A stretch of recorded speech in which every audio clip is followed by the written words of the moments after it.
Thank you. It's a pleasure being here. People say to me, oh, I loved your book, and I sort of feel, loved a book on anti-Semitism. It's a little bit strange, but I have to say that when I started writing this book, and that was about, about 2015, mid-2015, I never dreamt it would have the relevance that it has.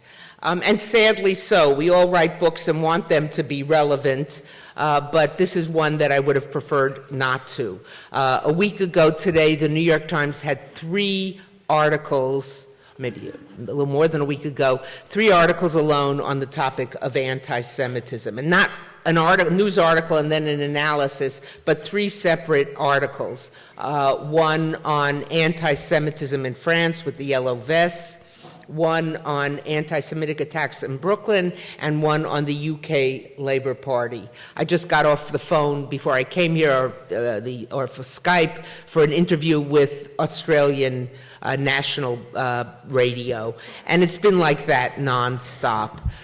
And we have to ask, what's going on? Is it worse? Is it different? Is something happening? I think many of you in this audience, as am I, even after having spent all this time writing about it, studying it, thinking about it, we're perplexed.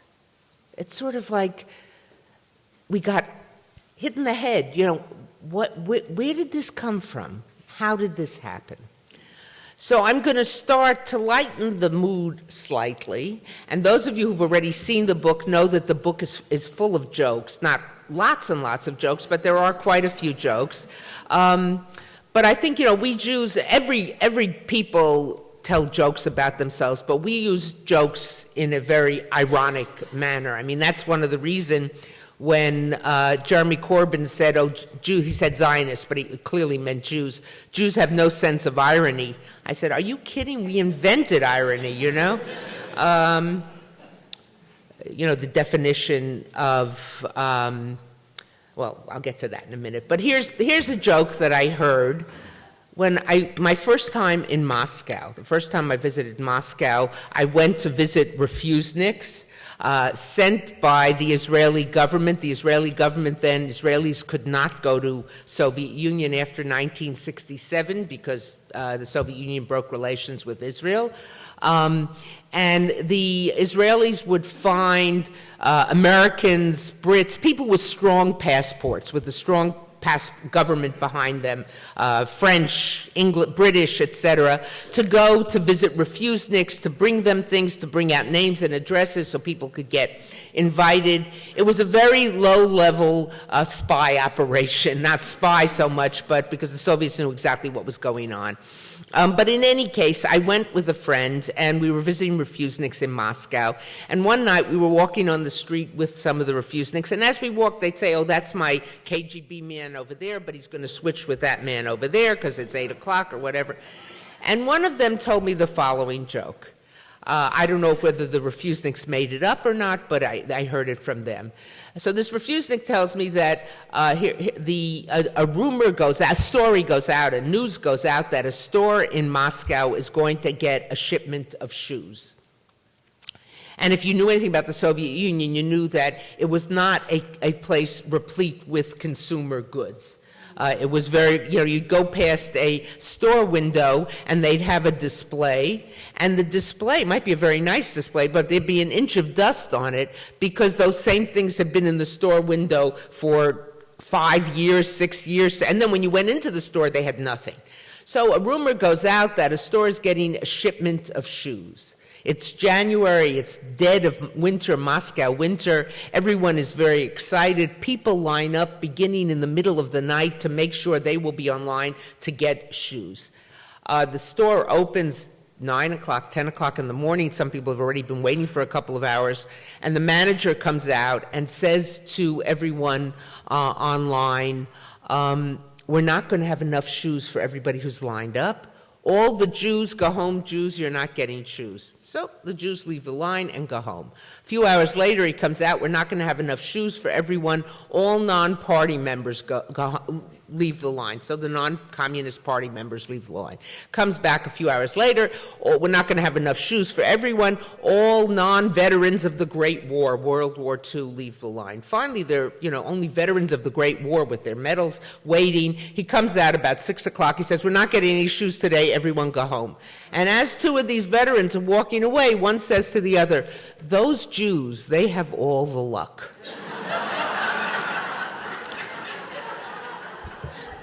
So we laugh, but there you have, I could sit down now, because there you have anti-Semitism in a nutshell. It is delusional. It makes no sense. It is irrational. And that, of course, raises the question, how do you find something that is delusional and that is irrational? Anti-Semitism at its heart is a conspiracy theory. What is a conspiracy theory? A conspiracy theory is something, we all know conspiracy theories, you miss your plane, you get caught in traffic, you're crossing the street, and a taxi goes by and you get splashed with water. All these things happen in one day and you're sure it's a conspiracy. You need someone to blame, someone to blame, and someone or something that will allow you to explain an irrational situation. And very often it will be blame it on the Jews because it often makes sense. Now, why does it make sense? Let me answer that in a while, but let me step back first and say, first of all, how do we define anti-Semitism? And where does it come from? A definition of anti-Semitism, first of all, to recognize, A, that it is something that is persistent. It has existed in the society for millennia. B, it has a structure, it has a form, or it has what we might call today a template. Now, what is that template and where does it come from? I would argue that template has its origins in the New Testament and in the story of the death of Jesus or the crucifixion of Christ. The way the story is told in the New Testament, and in different versions, and then the way the story was taught for a millennia by church leaders, is that Jesus, or the Jews, wanted Jesus to be killed. Why? Because he wanted to chase the money changers out of the temple. And they turned to Rome. Remember, Rome is the authority. This bedraggled group of Palestinian Jews turns to Rome and says, crucify him. And Rome says, we don't want to do that. And yet they managed to prevail upon Rome to do this. And Rome is not just anybody. It's the most, if you remember, go back to your ancient history classes. Think about the maps you had for that period of world history. And if Rome was, let's say, red, half the map was in red. Rome was the greatest power. So, and there you have the template. Money changers, financial. They're a small group, but they're smart enough, smart, conniving intellect. Not smart so much as clever.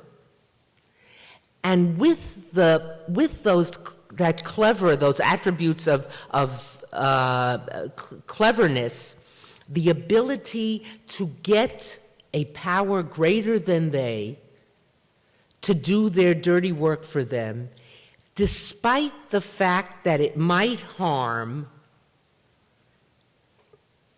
a great number of people.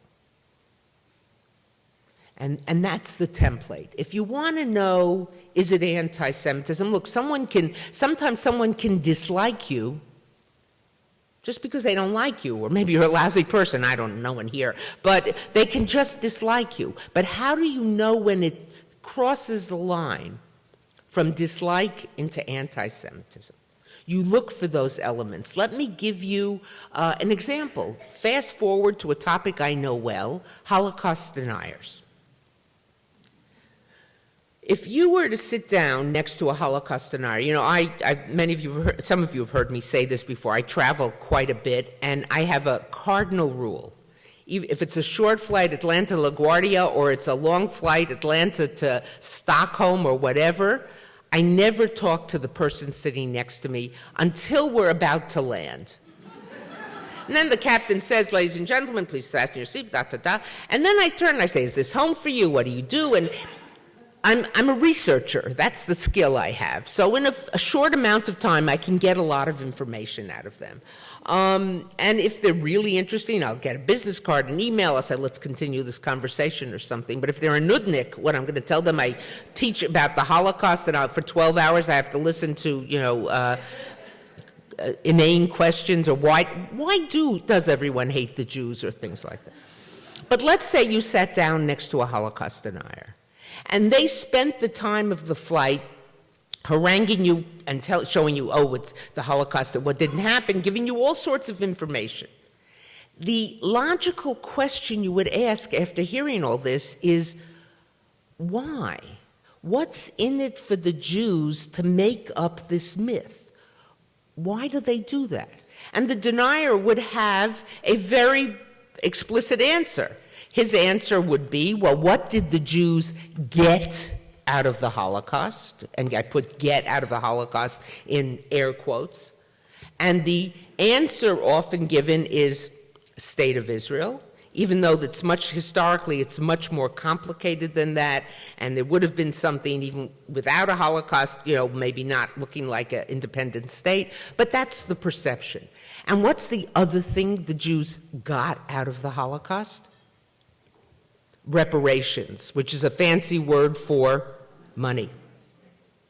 So how were they able to spread this myth? They convinced the Allies to include crimes against humanity in the Nuremberg trials. They convinced Germany to accept blame for something it never did, because they said to them, if you don't, we're going to besmirch your name and you'll never be accepted back into the family of nations. So there you have the same template of over 2,000 years ago with the death of Jesus. Now, one of the definitions of anti-Semitism that I heard once attributed to Isaiah Berlin, the great Lithuanian-born British philosopher, I've heard it attributed to others too, is an anti-Semite someone who hates Jews more than is absolutely necessary. And I don't tell that as a joke. But if you think about it, it again gives you a handle for understanding anti-Semitism. Let's take it in the context for a moment of racism. You're driving on the highway, and suddenly you're driving along, minding your own business, not trying to pass anyone, not to do anything, devilish or whatever, and along comes someone and they just swipe your car and almost knock you off the road. Your car turns over, you could be killed, whatever. You get home, you're completely shaken, and your family says, what happened? And you describe to them what happened. I was driving along, whatever. And if you say, and this driver did this to me, that's an explanation, a description of the event. But if you say, and then this black driver or African-American driver did this to me, then you're dealing in a racist, you've moved into racism, because the person's ethnicity means nothing. Now, if a police officer sees what happens and comes up to you and she asks you, I saw the accident, describe the driver for me, and you say it was this, that, the other, this kind of car, and the driver was out, then that's relevant information. So if I dislike you because I dislike you, but if I dislike you 1 iota more because you are a Jew, and the Jews do that, then you have moved into anti-Semitism. And I think that serves as a useful model, because often, sometimes for many of us in this room, our understanding of anti-Semitism goes to, or can best be described by one of the most famous lines ever to come out of the Supreme Court. I know there are a number of lawyers here, they already know what I'm talking about. Potter Stewart's famous line regarding pornography, I can't describe it, but I know it when I see it. Many of us know it when we see it, but we need more than that. So you look for these three elements: money, conniving, an intellect, conniving power, and then using that power in a malicious, nefarious way for their own benefit, even if it, and usually to the harm of others. Let me talk a little bit about the book itself, because I think it's important. I sat down to write this book. I didn't really want to write this book. I wrote an op-ed for the New York Times during the Gaza War, after the Gaza War, talking about the anti-Semitism that I had noticed, not just in relation to the war, but even before that, and saying, I, for one, and again, there are many people here who know me, for years, I have been one of those who have said, sometimes we in the community instrumentalize anti-Semitism. When I was growing up, at one point in my life, I attended a synagogue where every Yom Kippur, I was in a smaller minyan, a subsidiary minyan of the synagogue, but the rabbi would come in Yom Kippur to do the appeal, and every year it was about anti-Semitism and how it was getting worse. And I would look around and say, it doesn't compute. I see new day schools, I see Hillel being revitalized, I see Jewish studies programs, I see Jews, proudly proclaiming their Judaism. It just doesn't make sense. I see a thriving Israel. And I felt that it was being used as a way of frightening us in that particular instance. But now I was beginning to feel, by 2014, I was beginning to feel that things were changing. I wrote the article, it got a lot of attention in the paper, and my literary agent called me and said, well, where's the book proposal? And I said, book proposal? I don't want to write a book on this topic. I don't want to, I write about the Holocaust. I don't want to deal with this for 2.5, 3 years. He said, no, you have to, because there's so much interest. So he pushed me, I put together something, he sold it, I had to write the book. So I sat down, I sat down to write the book, starting again, as I said earlier, late 2015. And it was boring. I mean, I was falling asleep writing it. And I was worried that, my readers, I feel kindly towards my readers, I appreciate when they read my work, that it was going to be awful for them. And one day, a very good friend of mine, who's a great writer and a great teacher, called me up and said, letters, do it as letters. And with that, it clicked. So what I've done in the book is create 2 fictional characters. A Jewish student graduating from Emory, a senior, named Abigail, and a non-Jewish colleague from the law school named Joe. Now, they are fictional characters, but what they really are composites of people I've met, I've known, students I've had, that I've put together as these 2 fictional characters. And here's the strange thing. Usually we have historical characters speaking fiction. Many of you have seen the movie The Favorite, where you have a historical figure, but of course what anything comes out of her mouth is fiction, or you're hooked on The Crown, or you're hooked on Victoria, or whatever it might be, and these are historical figures speaking fiction. Here we have 2 fictional characters speaking fact, because everything that comes out of their mouth is based on letters, emails, conversations that I've had either with students or with colleagues or with others on campus or off of campus. So, and I used the letter form because I wanted it to be accessible. The book itself has 30 pages of footnotes, so it is a book of scholarship, but I didn't want it to be a scholarly tome. I want it to be widely read. I want it to reach people. And what happens is that I have them, and these again come out of experiences that I've had, ask me questions. We start by trying to define anti-Semitism, and I build the template that I've built for you already. One of the things that comes up early on, this drove the copy editors crazy, because from the outset, when I refer to anti-Semitism, I write it without a hyphen, no hyphen, as one word, and I write it with a lowercase a, y. Little history lesson. The word anti-Semitism, Antisemitismus in German, was coined by a journalist, Wilhelm Marr, who lived in Vienna at the end of the 19th century. And he looked around at the changes in Vienna, a large degree of immigration from eastern parts of the Austro-Hungarian Empire. He saw changes. He saw small artisans going out of business. It was a time of upheaval, and he decided that this was all the fault of the Jews. And he wanted to coin a word, not anti-Judaism.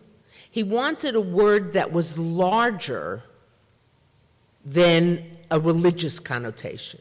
In other words, he wanted a word that would encompass Jews who had already maybe abandoned their faith, had no connection to Judaism as such. So he took the word Semitism and he coined this one word, anti-Semitism. It does not mean being against Semites, and which some people claim, because first of all, there is no such thing as Semites. There are people who speak Semitic languages. But when he coined the word, he wanted a broader word, and it meant one thing and one thing only: hatred of Jews. Now, by the way, just as a historical footnote, Wilhelm Marr, on his deathbed, recanted this and said it wasn't the fault of the Jews, it was the Industrial Revolution. But it was a little late. The cat was out of the bag.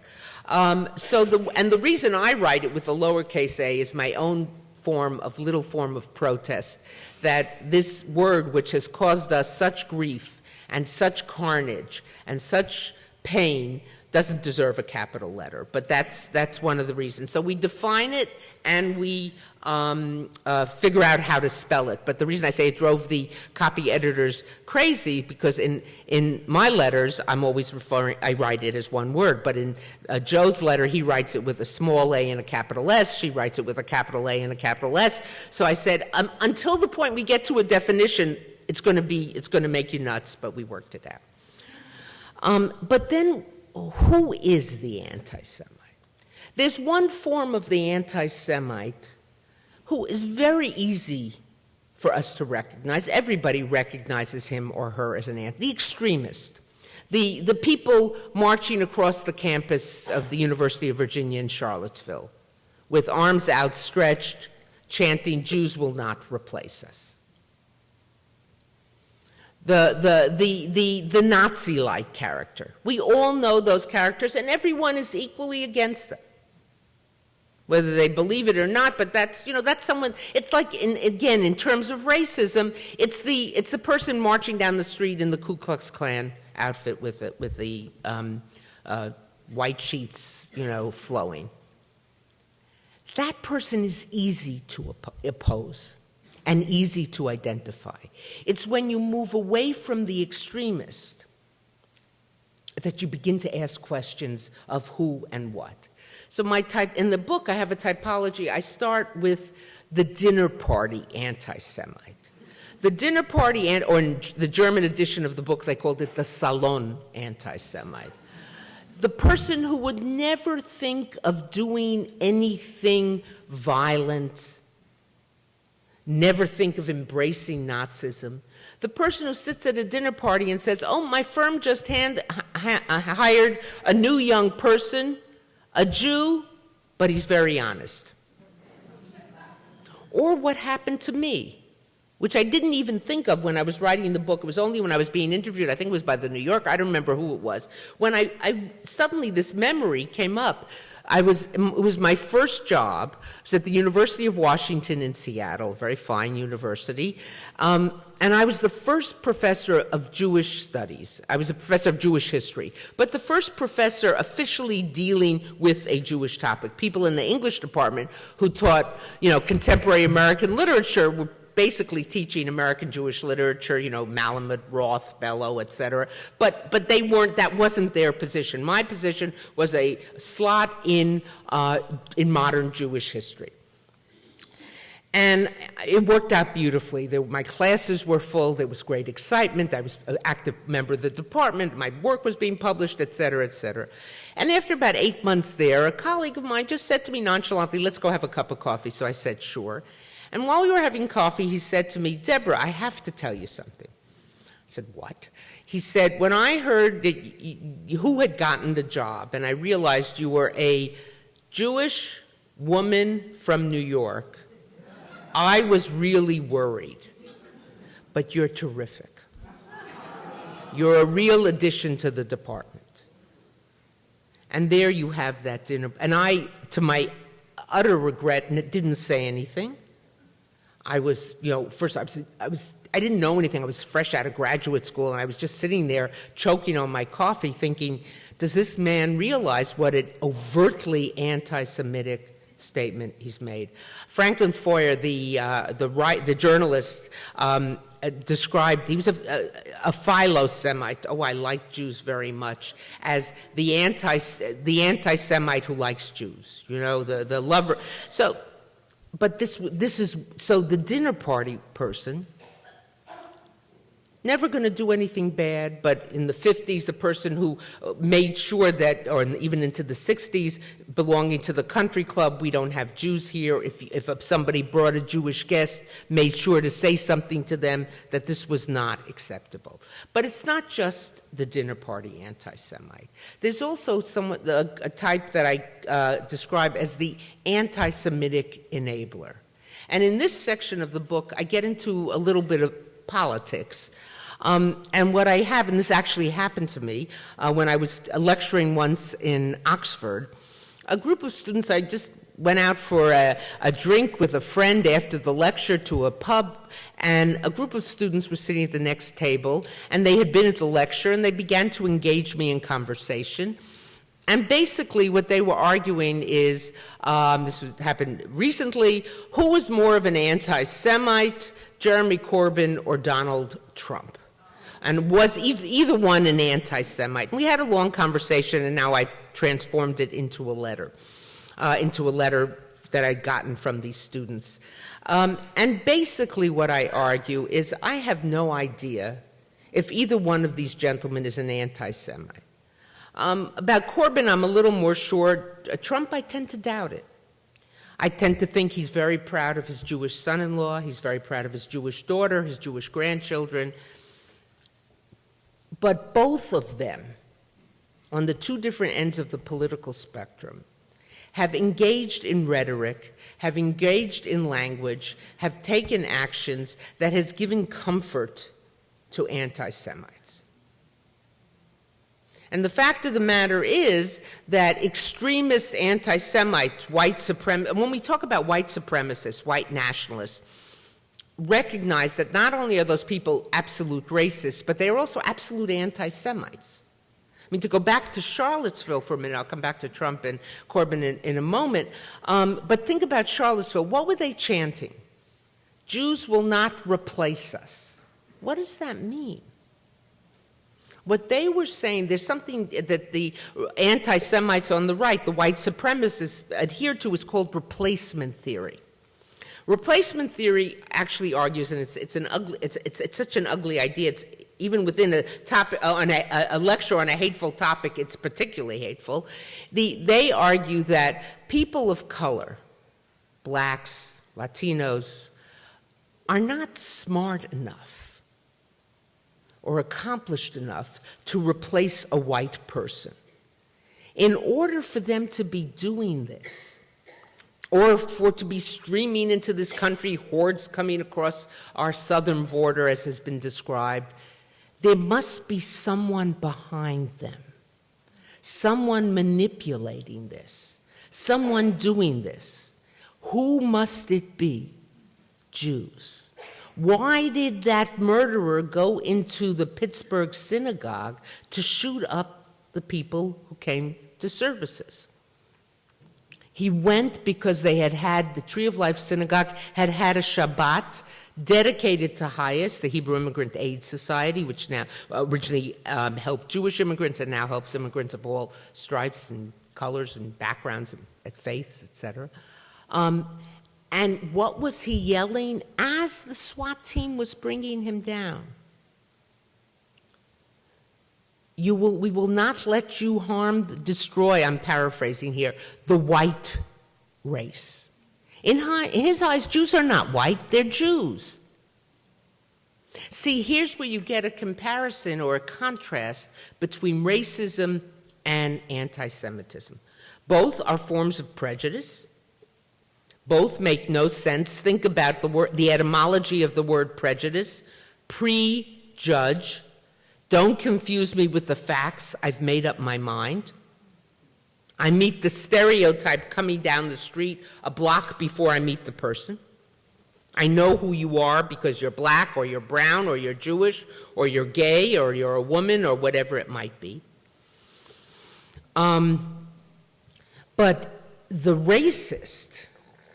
racism looks upon the person of color as bringing down the white race. They are lesser than. Think back, most of us, none of us here can think back in reality to that, but reflect on the 1936 Olympics. The 1936 Olympics, Jesse Owens wins 4 medals.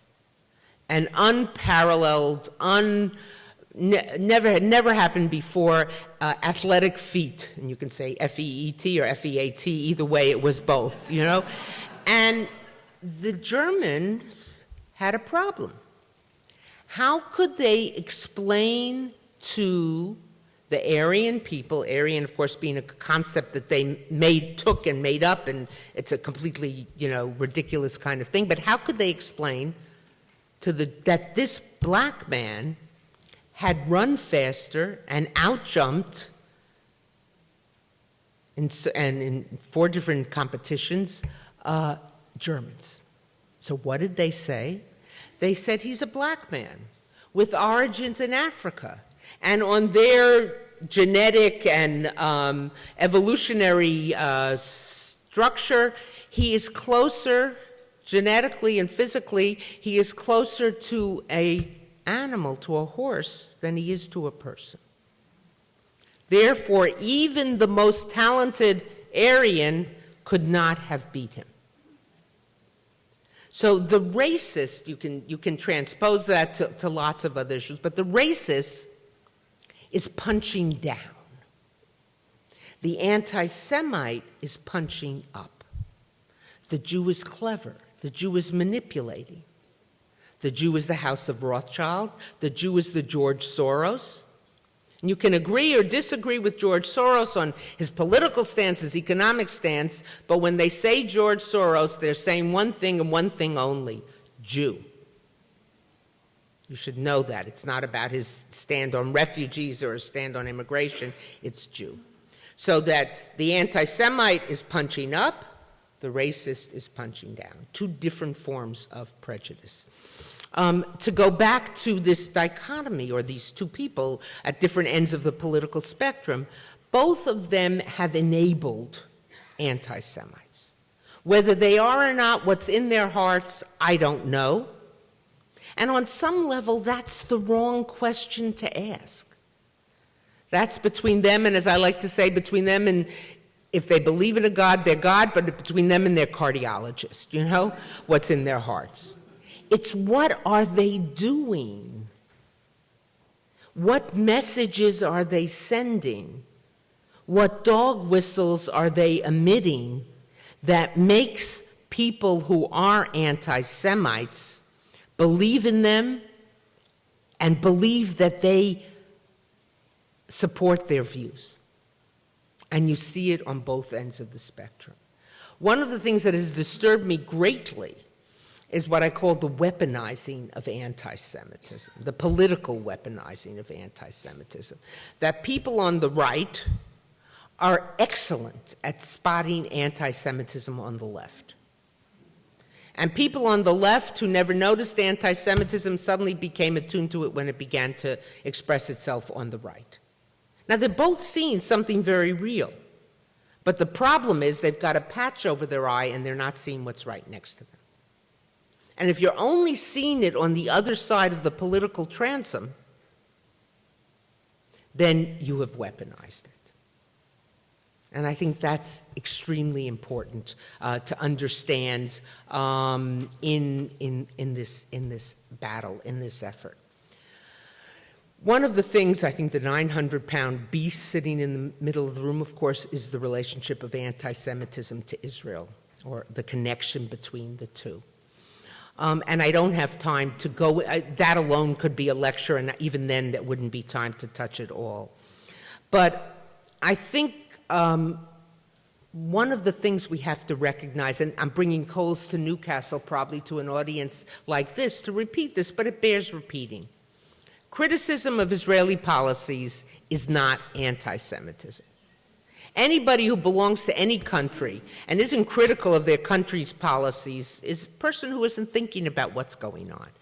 You want to read criticism of Israeli policies? Read haaretz.com. Go to the Knesset, and when they stop yelling at each other, you can make out what they're saying. You'll hear distinct criticism of Israeli policies. And anyone who says that, anyone who's critical of the policies is ipso facto an anti-Semite is not really paying attention or really thinking. However, having said that, I think if you go further and you take a myopic view in a number of ways, first of all, a myopic view of the situation where it is Israel and only Israel that is at fault. And if only Israel would do X, Y, and Z, everything would be solved. Something is out of whack. It's never the fault only of one side. And acknowledge Israel has done things wrong. So Israel's a country made up of people. It's an army made up of people. You get things done wrong. You have people adhering to what I think are mistaken policies. But if you only see it on one side, then you have to ask what's going on here. And to take it into a bigger context, if the only problem that you see in the world, the source of all evil, is Israel, then you have gone from criticism of policies into what I would call anti-Semitism. I heard the story from a rabbi here from Rabbi Buchdahl, a rabbi of Central Synagogue recently, that there's a young woman, I believe she's a member of her congregation, who had wanted to go on a summer program. She goes to a New York City public high school, I think one of the selective schools, I'm not sure which school. And she went to the teacher, who happens to be Jewish, and she said, I'm applying for a summer program. Will you write a letter of recommendation for me? And the teacher said, of course. And then she brought in the form, and he looked at it, and he saw it was a form for a summer program in Israel. I have no idea which program. And he said, no, I won't sign that. So this young woman has moxie. And she said, well, is there any other program in any other country for which you would not sign a letter of recommendation? I want to go to Saudi Arabia, if I wanted to go to Myanmar, where they're murdering Rohingya, if I want to go to Saudi Arabia, where as a woman I couldn't go out of the academic compound unless I was dressed a certain way and had a male escort, etc. If we could go to North Korea, maybe now we can, who knows. But, would you, and he said, no, I would write. That something is out of whack. So it's when you take that myopic focus, when you talk about, and I've heard Israel as the great colonizer, when you talk about Zionism as racism, and again, mistakes and wrongs, absolute wrongs. When you talk about, and I recently heard this from someone who was virulently opposed to the existence of Israel, that Israel has no right to exist because there were crimes committed in its creation by chasing the Arabs out. Now, it is true that some of the then Palestinian Arabs, some remained, of course, became Israeli Arabs, some left because they were told by their leaders, leave now so we can go in and destroy the Jews, and come back in 2 weeks and you'll have their farms and their orchards and their homes and their stores, et cetera, et cetera. But some were chased out by Haganah or other groups of Jewish fighters. There's no question about that. So recently I was in a conversation, with someone who was very critical of Israel, and began to cite this and said, a state like that doesn't deserve to exist. And I said to the person, I said, let's contextualize that. Let's put it in a bigger context. I said, are there other states which have wrongs like that in their creation? We could look at the United States. No, it's a serious, and what we have done and continue to do to Native Americans. And slaves. I teach in a university where the buildings were built by slaves. If you don't think many of us will say, well, we weren't in this country when there was slavery, my family came after. If you don't think we benefit from the work of slaves, then you're wrong. Or let's go to Canada. And the treatment of what it's called in Canada, I believe, the First Nation, the indigenous settlers of Canada. More and more is coming out now of how they were treated. Australia and the Aborigines, New Zealand and the Maoris. I'm not saying any of that makes the other right. I'm not saying that at all, because then you're dealing in immoral equivalencies. But what I'm saying is when you take that myopic focus, that singular focus, you've got to ask why, what's going on. But at the same time, we have to recognize that not all criticism is a foil for anti-Semitism. And I'll even say something else which I think will surprise many people in this room. As someone who teaches on a college campus, I know of students particularly who support BDS. And I do not, there are those, they must be anti-Semites. No, not necessarily. They see, from their perspective, they see a problem which entails human rights violations, whether they're right or wrong, that's how they see it. And they see this as a way, just like in earlier generations, many people in this room fought apartheid, by saying this is how we're going to try to change it. I think if you go back and look at the founding documents of the BDS movement, you will see it clearly calls for the destruction of the State of Israel. There's no question about it. And more than just that, I think it also calls, and one of its goals is the toxification of Israel, making all things Israel toxic. But to immediately go to that place and say, must be an anti-Semite, is a mistake. So you have the extremist anti-Semite, you have the dinner party anti-Semite, you have the anti-Semitic enabler, and then you have someone that I would call the clueless anti-Semite. And there really are people like that. And this, again, for many of us in this room who have been so bewildered by what happens and has happened, and hurt and upset, sometimes it's hard for us to grasp that there are people who are clueless. But a friend of mine, this happened a number of years ago, attended a nursing school here in New York. She's a New Yorker, Columbia. And her group that she was assigned to, or partnered with, her study group, her suite mates, were young women from the Midwest, none of whom had really interacted with Jews before. She was a New Yorker from a very hospitable home. And on occasion, they would all traipse down to the Upper West Side from Columbia and to go to her parents for Shabbat dinner. The house they would go for Hanukkah celebrations. They really became, they became part of the cycle of the family's life. And they loved it. And on the last day, right before graduation, they were having a celebratory lunch. They'd gone out to lunch together. They were talking about what they would miss in New York when they left New York. And one of them is this great place to get bargains.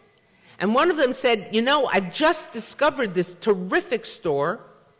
Maybe it was Lohman's, I don't know, of blessed memory, right? An anti-Semitic plot, right? I've discovered this great store, terrific bargains, and she turned to my friend who was the only Jew at the table and said, you're really going to be interested in this.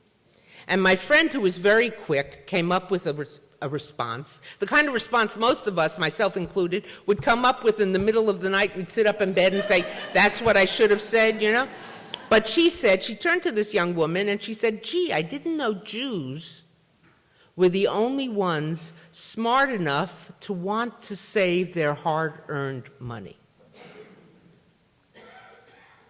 And the woman got it. In the book, I describe Abigail coming to me, a true story, and saying, some of my suite mates and my friends and my sorority sisters, whatever, have said things like about saving money, about and various and other tropes. And she said, and I think it's anti-Semitism, isn't it? And I said, yes, those are things that are anti-Semitic. She said, but I don't think these people are anti-Semitic. And we talked through what she could do and how she could deal with it. And she went back and addressed it and talked about it. And she came back to me and she said, I think they got it. Now, the book has gotten wonderful reviews, and I'm very grateful. But you know how you only remember the bad reviews, that's the ones you can quote. So there was one review that was written by a dolt, you know. And she was upset that I take this nuanced, reserved kind of view. And again, there are people here who know me well. A reserved, nuanced, holding back Deborah Lipstadt is an oxymoron. But she did write this book because I wanted people to hear it. I wanted people to understand it. I wanted it to be in people's reality. And she said, relates the story of the reviewer of Abigail and these sweet mates, etc. And she said, I would have told Abigail to go find new friends. That's the wrong answer. Because there are people who really don't get it. There are people who really don't understand it. Just like I would say many of us who are white don't really understand racism. Another incident in the book, and again in this description, punching up, punching down in terms of racism, is I was standing in and I transposed this to a letter in the book, but it happened on a Friday night, Shabbat dinner. I was at someone's home. We were all standing about in the kitchen, you know, in that time before the final touches are, and the food is put out. And we're just standing around sort of gabbing, and one family was there, and the mother was berating her teenage son for having come home very late the night before. And, you know, he had been in a dicey neighborhood at a party and whatever, and she was very worried. And he tried to calm her down. He said, listen, Mom, you don't have to worry. First of all, I left the party with 3 other guys, and we walked together to the car. And as we were walking to the car, a policeman spotted us and followed us till we got into the car and got there, and even followed us as we drove out of that neighborhood safely. And I was thinking, you know, if this had been a black mother and a black son, that police car wouldn't have been a source of reassurance. No, it's true. And the mother would have said, well, if you were wearing hoodies, I hope you took the hoodie off, and I hope your hands, dead serious, your hands were visible. So it's different how you look at it. But we have to understand that in all these prejudices, but certainly in anti-Semitism, there are people who don't understand it. I recently had the privilege of addressing the members of the D.C. City Council. And there are quite a few members there, African Americans, and who really are bewildered by this whole thing. And we're asking, tell me what it is, explain it to me. Help me understand. I told them some of these jokes. I told them the joke about the shoes and one others. And one of the members of the city council, really smart guy, said to me, Professor Lipstadt, when you told those jokes, I didn't know if I could laugh or not. So sometimes we have to recognize that there's a gap, there's an ignorance, not out of spite. There was an incident last year at the city council, one member of the council who had made a comment about Jews and ended up going to visit the Holocaust Museum, and he was shown a picture of a ghetto, the gates to a ghetto. When the person, there was a Washington Post reporter who was sort of trailing them around, and they weren't aware of it, so he reported on this. When he saw the picture of the ghetto, the person showing to them, he said, this is the ghetto. He said, you mean a gated community? No, this is serious. And we either think it's funny or we think it's ludicrous, or some people said, oh, it's an expression of anti-Semitism. How could he not know about that? But in his experience, a young guy, inexperienced guy, whole life has been within the African-American community in a depressed part of Washington. The only time he's heard the word ghetto is in relation to African Americans living in the American ghetto. So I think it also calls for us sometimes to recognize, when is it malicious and when is it ignorance or lack of understanding? And I think that yesterday I was meeting with a group of Muslim leaders, and someone who was there is a chairman of a Fortune 500 company, a Muslim, and he said to me, I don't get it. You Jews are such smart people. How have you allowed it? How has it been allowed to exist all these years? And one could bring, but he was, there's people don't understand it. But if you think about it, and as I bring this to an end so we have time for some questions, go back to my original point. Where did I find the source of anti-Semitism? In the New Testament. Nurtured and strengthened over millennia by church, I'll say church fathers, because in the main they were fathers. But then it migrates out of the church. Voltaire hated the church, and yet he engages in the most horrific anti-Semitic stereotypes. Karl Marx, his whole ideology was opposed to any kind of religion. The God of the Jews is their money. It's the same stereotype. But I think there's another thing to think about, and I want to close with this. It's what we might do to ourselves because of anti-Semitism. And by that I mean, and I deal with this in the last chapter, in the last section, which I call Oi versus Joy, Rejecting Victimhood. Especially now, when there's such anti-Semitism out and about in the ether sphere or whatever, it would be so easy to slip into that mode of the rabbi I described from LA and see ourselves strictly as objects. What is done to us and not what we do. To see us strictly in terms of victimhood. I'm not arguing we shouldn't take anti-Semitism very seriously. I wouldn't have spent this time writing this book and talking about it and studying it if I didn't think so. But I want to close with an anecdote, or actually I'll close by reading the anecdote from the book itself. It's in the final chapter. I'm writing to Abigail, and I've taken off, as I recently described it on All Things Considered, taking off my yarmulke, taking off my academic hat and putting on as if my yarmulke, and talking to her as Jew to Jew, and urging her, even as she fights the good fight against anti-Semitism, not to let that become the leitmotif, the Weltanschauung, the prism through which her view of the rest of the world is refracted. And I say, although I have devoted most of my professional life to study of the persecution of the Jews, that has never been what has driven me personally as a Jew. I value and celebrate my tradition and its teachings. My awareness of the many grievous wrongs that have been perpetrated against Jews throughout history is not the foundation of my Jewish identity. Jewish culture and Jewish history constitute the foundation of who I am.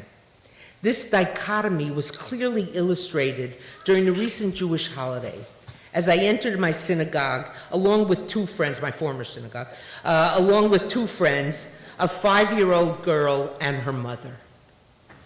The mom smiled at the security guard stationed at the door, turned to her daughter and said, "Let's say hi and thank you to the guard for keeping us safe." A look of puzzlement swept across my little friend's face. From the many books we have read together,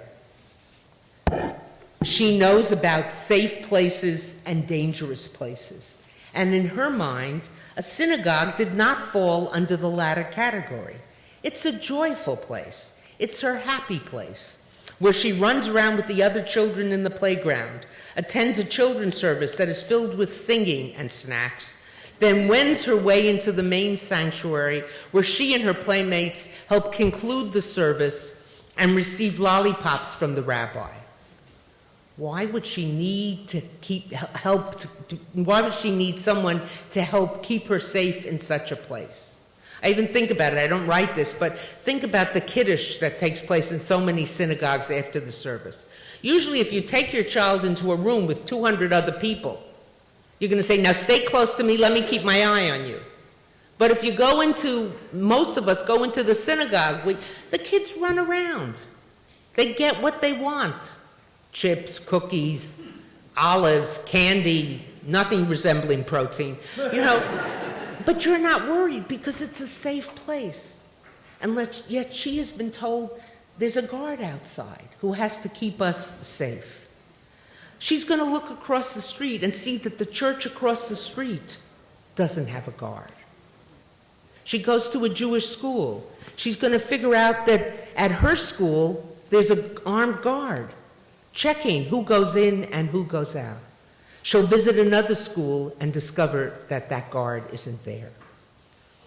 We know she needs protection. Yet my hope for my little friend is that as she grows up, her awareness of the dangers that may threaten her well-being at the synagogue or any other Jewish venue will never overshadow the joys she finds there. And my hope for you too, Abigail, is not dissimilar. Should you choose to, you can participate in a vibrant Jewish future. You will encounter anti-Semitism along the way, but I entreat you to avoid letting this longest hatred become the linchpin of your identity. Jewish tradition in all its manifestations, religious, secular, intellectual, communal, artistic, and so much more, is far too valuable to be tossed aside and replaced with a singular concentration on this fight against the hatred. This need to balance the oi with the joy is an exhortation that could well be shared with many other groups that have become the objects of discrimination and prejudice. To you and all your peers, whom I have had the good fortune to have taught, and whose questions have inspired me to explore this topic from a variety of perspectives, I say in the words of the Hebrew scriptures, Chazak ve'ematz, be strong and of good courage. Never stop fighting the good fight, even as you rejoice in who you are. Thank you very much.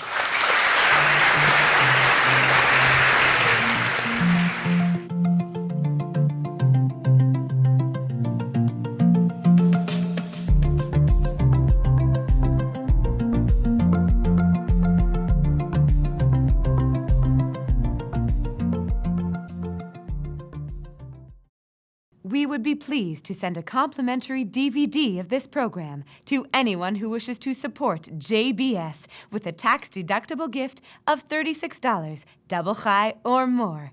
Simply visit the JBS website at jbstv.org and click on the Donate button to make a donation by PayPal or your credit card. And please indicate the program for which you would like a DVD. Or you can send your tax-deductible check to JBS, P.O. Box 180, Riverdale Station, Bronx, New York, 10471. And again, please remember to indicate which program you would like to receive with our compliments. And we thank you for your kind support.